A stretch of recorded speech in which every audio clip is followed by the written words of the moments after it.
What's up, everyone? And welcome to Project XTalk Extra, your weekly podcast supplement where we talk about the gaming news that didn't quite make the main show. Today, we're talking about Marvel's Avengers, but not quite in the way you might think. Publisher Square Enix is seemingly taking some shots at their own studio, Crystal Dynamics. Uh, I'm pulling from Retbit, which didn't know was a site before this, but in a latest Square Enix earnings report, President Yosuke Matsude admitted that Marvel's Avengers has been disappointing and that the company will need to learn from its underachieving performance in the future. Marvel's Avengers was an ambitious title for us, they say, that we took on the game as a service model. Matsuda goes on to state that they overcame a lot of difficulties like the global pandemic, but that has not been or has not proven as successful as we would like.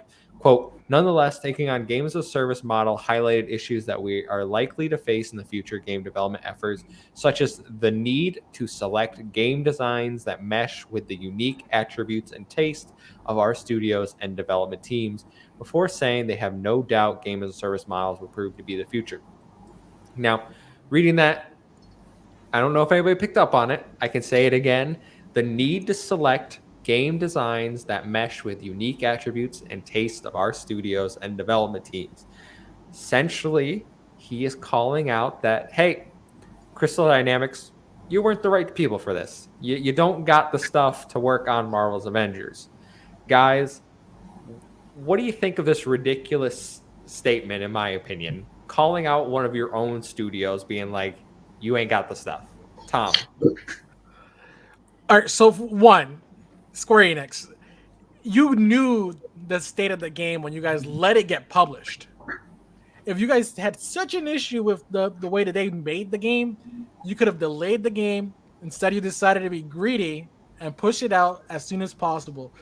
Two, you know for a fact that Crystal Dynamics could have pulled out an amazing game. The combat in the game, I already can attest to. I love the combat in the game.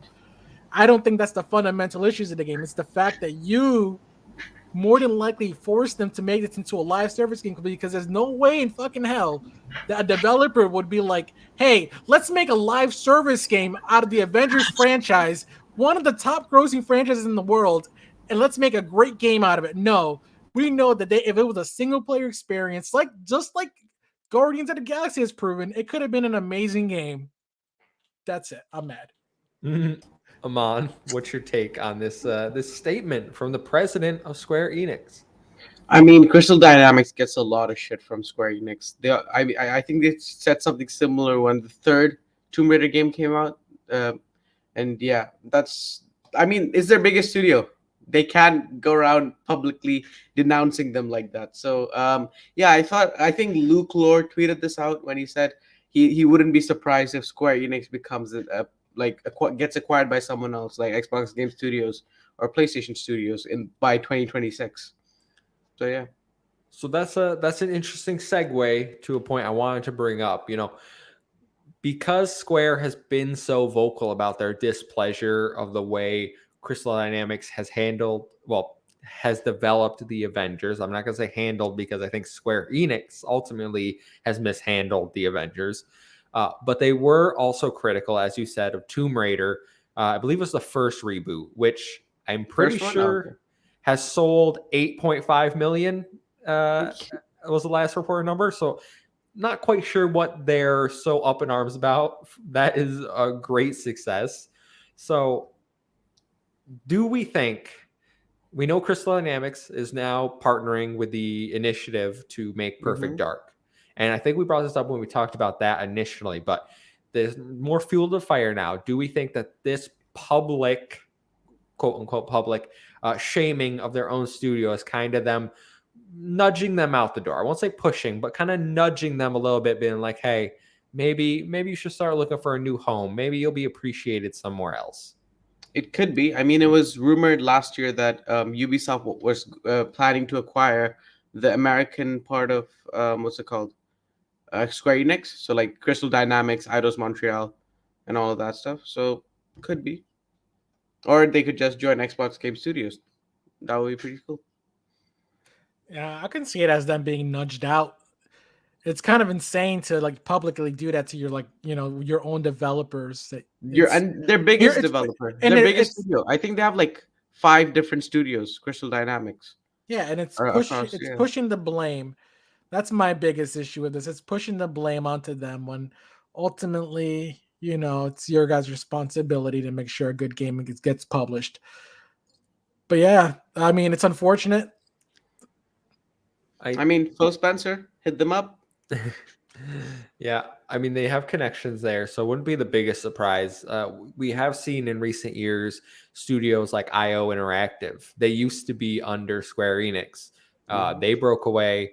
They left. Now they took the Hitman franchise with them as part of the divorce, and they're like Square didn't want it. Square literally did not want that franchise. Gave it to them as part of the them leaving. But we've seen it with other people too. Bungie broke away from Xbox back in the day, and then Bungie had an agreement with Activision that they ultimately had to break away from. So it's not the first time we've seen like studios really disagree with their publisher. Unfortunately, I wouldn't say it's common, but it's more common than we might think, because we look at game studios and we're like, okay, they're making the game and then the publisher just puts it out, and whatever game gets made is like, that's what they wanted to make. That's not ultimately true. The publisher does have a lot of say. And as Square has said, they wanted the game to be games as a service. And I think I said this in my review, but like Square or the Avengers really struggled, in my opinion, with what it wanted to be. Like, we all played it. There are levels in there where you're like, okay, they're trying to make a single person action adventure narrative game, and then they throw in these weird other levels where it's like multiplayer games as a service type. Like, the combat focus completely shifts. It's a completely different thing. I can only imagine that those parts were put in by, like, that's what Square dictated. Yeah. Yep. Definitely. I wouldn't be surprised if down the line Crystal Dynamics gets pushed out. And Square takes the Marvel franchise with them and hands it off to some other developer to hopefully try to fix, a dead horse. It's nothing you guys can do with it. Let Crystal Dynamics go and be free. They're working on the initiative. Microsoft, they already have them in the palm of their hands. Mm-hmm. It's true. It's true. Yeah, if they join Xbox Game Studios, they'll have the freedom to create their own original IP.